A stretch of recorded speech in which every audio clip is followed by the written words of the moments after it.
नारद जी कहते हैं, हे मुनि, श्री रामचंद्र जी ने महर्षि वशिष्ठ तथा माताओं को प्रणाम करके उन सबको भरत के साथ विदा कर दिया।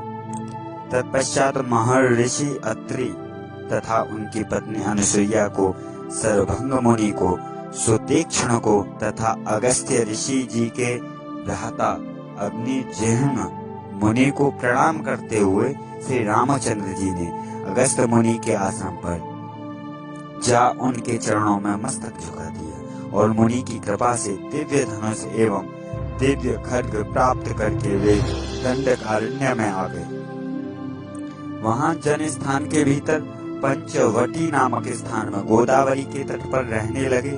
एक दिन सुपर्णखा नाम वाली भयंकर राक्षसी राम, लक्ष्मण और सीता को खा जाने के लिए पंचवटी में आई, किंतु श्री रामचंद्र जी का अत्यंत मनोहर रूप देखकर वह काम के अधीन हो गई और बोली कि तुम कौन हो और कहां से आए हो? मेरी प्रार्थना से अब तुम मेरे पति हो जाओ।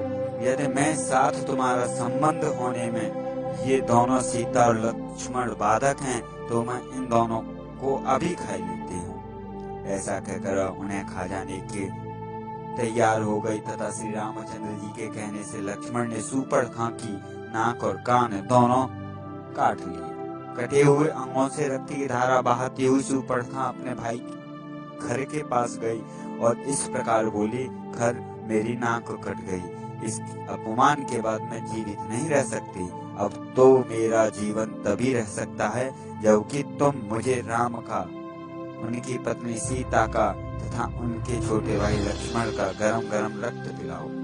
खर ने उसको बहुत अच्छा कहकर शांत किया और दूसरे तथा त्रिशरा के साथ 14,000 राक्षसों की सेना ले श्री रामचंद्र जी पर चढ़ाई कर दी। श्री रामचंद्र जी ने भी उन सब का सामना किया और अपने बाणों से राक्षसों को भेदना आरंभ कर दिया। शत्रुओं की हाथी, घोड़े, रथ और पैदल सहित समस्त चतुरंगिणी सेना को उन्होंने यमलोक पहुंचा दिया तथा अपने साथ युद्ध करने वाले भयंकर राक्षस खरदूषण एवं त्रिशरा को मौत के घाट उतार दिया। अब सुपर्णखा लंका में गई और रावण के सामने जा पृथ्वी पर गिरकर बोली। क्रोध में भर करके रावण ने कहा, अरे तू राजा और रक्षक कहलाने के योग्य नहीं। खर आदि समस्त राक्षसों का संहार करने वाले राम की पत्नी सीता को हर ले। मैं राम और लक्ष्मण का रक्त पीकर ही जीवित रहूंगी, अन्यथा नहीं। सुपर्णखा की बात सुनकर रावण ने कहा, अच्छा ऐसा ही होगा। फिर उसने मारीच से कहा कि तुम स्वर्णमय विचित्र मृग का रूप धारण करके सीता जी के सामने जाओ और राम नाम लेकर तथा लक्ष्मण को अपने पीछे आश्रम से दूर हटा लो और मैं सीता का हरण कर ले जाऊंगा। यदि मेरी बात न मानोगे तो तुम्हारी मृत्यु निश्चित है। मारीच ने रावण से कहा, हे रावण, धनुर्धर राम साक्षात मृत्यु है। और फिर उसने मन ही मन सोचा, यदि नहीं जाऊंगा तो रावण के हाथ से मरना होगा और जाऊंगा तो श्री रामचंद्र जी के हाथ से मरना होगा। इस प्रकार यदि मरना अनिवार्य है तो इसके लिए श्री राम ही सर्वश्रेष्ठ हैं, रावण नहीं, क्योंकि श्री राम के हाथ से मृत्यु होने पर मेरी मुक्ति हो जाएगी। ऐसा विचार कर वह मृग रूप धारण करके सीता के सामने बारंबार आने जाने लगा। तब सीता जी की प्रेरणा से श्री राम ने दूर तक उसका पीछा करके उसे अपने बाण से मार डाला और मरते समय उस मृग ने कहा, हा सीते, हा लक्ष्मण कहकर पुकार लगाई। उस समय सीता के कहने से लक्ष्मण अपनी इच्छा के विरुद्ध श्री रामचंद्र जी के पास गए और इसी बीच में रावण ने भी मौका पाकर सीता को हर लिया। मार्ग में जाते समय उसने राज जटायु का वध किया और जटायु ने भी उसके रथ को नष्ट कर डाला।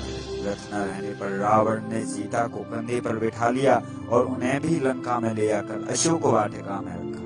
वहां सीता से बोला कि तुम मेरी पटरानी बन जाओ, फिर राक्षसियों की ओर देखकर कहा, निशाचरियो, इसकी रखवाली करो।